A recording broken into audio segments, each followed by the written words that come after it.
जय हिंद दोस्तों, मैं हूं आशीष और आप सबको इंडिया में जन पर स्वागत है। दोस्तों, अब इजराइल और फलस्तीनियों के बीच संघर्ष चरम पर पहुंच गया है। अब इजराइल की आर्मी अपने टैंक आर्टिलरी के साथ और इजराइल के एयरफोर्स भी दुश्मन को मुंह तोड़ जवाब देने की फुल मूड में है। इसका असर भी दोस्तों दिख रहा है। इजराइल की जबरदस्त कार्रवाई के बाद हमास वाले भी शांति के गुहार करने लगे हैं, लेकिन इजराइल हमास को माफ करने की मूड में नहीं है। दोस्तों, आज मैं आपको इजराइल और फलस्तीन के बीच विवाद का लेटेस्ट अपडेट देने के साथ साथ ये बताऊंगा क्या हमास इजराइल को गाजा जीतने से रोक पाएगा, क्योंकि अब ज्यादा विवाद गाजा में हो रहा है। आप सब जानते हैं गाजा का कंट्रोल हमास के पास है। दोस्तों, ये सारे सवालों को जानने के लिए आप आखिर तक ये वीडियो को देखते रहिए और ज़्यादा से ज़्यादा लाइक शेयर करना मत भूलिए। दोस्तों, इजराइल में चौथी रात भी सांप्रदायिक हिंसा होने के बाद लड़ाई और तेज हो गई। यहूदी और अरब समूह में लॉर्ड शहर में झड़प हुई। पुलिस की मौजूदगी बढ़ाने के आदेश देने के बावजूद झड़पें हुई। इसके साथ दोस्तों, इजराइल ने हमास पर सबसे बड़ा हमला करना शुरू कर दिया है, जिससे हमास को काफ़ी नुकसान पहुंचा है। मीडिया रिपोर्ट के माने तो इजराइल के एयरफोर्स ने लगभग 450 मिसाइल गिराया है, जिससे हमास के अंडरग्राउंड के बंकर को काफ़ी नुकसान पहुंचा है। सिर्फ बंकर ही नहीं, हमास के और कई सारे जरूरी ठिकाने को इजराइल ने तबाह कर दिया है। इसमें हमास की छोटे छोटे ऑफिस के साथ हथियार रखने वाला जगह भी शामिल है। इसके अलावा इजराइल के आर्टिलरी ने 500 सेल्स और टैंक ने 50 सेल्स दागा है। अब लेटेस्ट रिपोर्ट है, लेबनान बॉर्डर में कुछ लोग जानबूझकर इजराइल की तरफ घुसना चाहते थे। उन्हें भगाने के लिए इजराइल टैंक से फायर किया है। इसके साथ ये भी न्यूज है, इजराइल सैनिकों ने एक पैलेस्टीन जिहादी को मार गिराया है, जो अपने कार के जरिए आर्मी पोस्ट को नुकसान पहुंचाना चाहता था। दोस्तों, अब हमास पर आता हूं और जानते हैं क्या वो इजराइल को गाजा जीतने से रोक पाएगा। देखिए, हमास को हथियार के मामले में सबसे ज़्यादा ईरान से मदद मिलता है। आज जितना भी हथियार हमास के पास है वो ईरान से स्मगल होकर आया है, या तो ईरान ने टेक्नोलॉजी दिया है कैसे गाजा में उसे बनाकर इजराइल के खिलाफ इस्तेमाल करना है।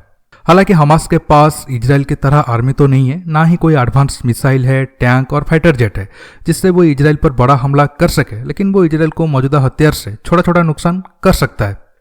अब जानते हैं वो सब हथियार क्या है। देखिए, हमास का सबसे बड़ा हथियार है छोटा रॉकेट।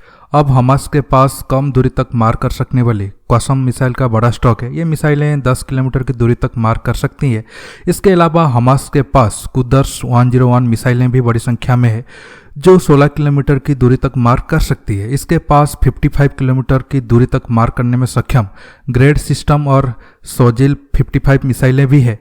अब क्वासम और कुर्दस, ये दो रॉकेट के जरिए हमास ने इजराइल पर ज़्यादा हमला किया है, लेकिन ये रॉकेट की ताकत पर भी कई सारे सवाल खड़े हुए हैं।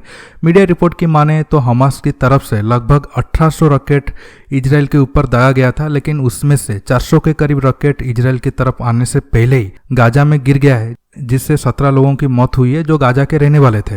मतलब हमास 1800 रॉकेट फायर करके आयरन डोम को थोड़ा बहुत चकमा देकर सिर्फ 7 इजराइल लोगों को मार पाया, लेकिन इस प्रोसेस में अपना 17 नागरिकों को खो दिया।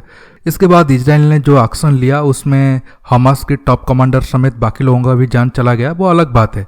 पर बात दोस्तों यही खत्म नहीं होता है। हमास की ताकत केवल कम दूरी तक मार कर सकने वाले मिसाइलें ही नहीं है, उसके निशाने की जद में इजराइल के भीतर 200 किलोमीटर दूर तक ठिकाने आ सकते हैं। उन मिसाइलों में M75 जिसका रेंज 75 किलोमीटर है, फज्र जिसका रेंज 100 किलोमीटर है, R160 जिसका रेंज 120 किलोमीटर और कुछ M302 मिसाइल भी है। इसलिए ये साफ है, हमास के पास ऐसे हथियार है जो यरूशलेम और तेल अवीव दोनों को ही टारगेट बना सकते हैं। इतना ही नहीं, इजराइल का पूरा तटवर्ती इलाका जहां इजरायली लोगों की बड़ी आबादी रहता है और उसके प्रमुख ठिकाने मौजूद है, वो सब एरिया भी हमास के हमलों की जद में आ सकते हैं। लेकिन इजराइल के पास आयरन डोम के अलावा और भी काफ़ी मिसाइल डिफेंस सिस्टम है, जिससे चुनौती देकर हमास की रॉकेट या फिर मिसाइल इजराइल में गिरे इसका चांस काफ़ी कम है। इसके साथ दोस्तों, हमास के पास जमीन पर जाके इजराइल के खिलाफ लड़ने के लिए बड़े लेवल पर ट्रेंड सैनिक नहीं है जो इजराइल आर्मी को चुनौती दे पाए। दोस्तों, जो छोटे मोटे नंबर पे हमास के पास लड़ाके हैं, उनके पास भी कोई एडवांस हथियार नहीं है जो इजरायली सेना को चुनौती दे पाए। इसलिए अब अगर इजराइल गाजा पर कंट्रोल लेना चाहेगा तो हमास ज़्यादा कुछ नहीं कर पाएगा। दोस्तों, अब सब कुछ इजराइल के ऊपर है। वो गाजा में ग्राउंड इन्वेजन करेगा या सीमा के पास रहकर एयर स्ट्राइक और बाकी तरीकों से हमास से लड़ेगा। हालांकि अब इजराइल की तैयारी गाजा के अंदर घुसना है। दोस्तों, इस पर कोई अगर बड़ा अपडेट आएगा तो मैं आपको डिटेल्स में बताऊंगा। आज की वीडियो में बस इतना ही। आपको ये टॉपिक कैसा लगा नीचे कमेंट बॉक्स में कमेंट करके बताइए। दोस्तों, ये वीडियो को ज़्यादा से ज़्यादा लाइक शेयर करने के साथ साथ आप मेरे चैनल को सब्सक्राइब करना मत भूलिए और सब्सक्राइब बटन के पास जो बेल आइकन है उसे प्रेस करिए, ताकि आगे आप मेरे आने वाले वीडियो को मिस न कर सके। दोस्तों, रहता हूँ बहुत जल्द एक न्यू टॉपिक के साथ मिलूंगा। नमस्कार, जय हिंद।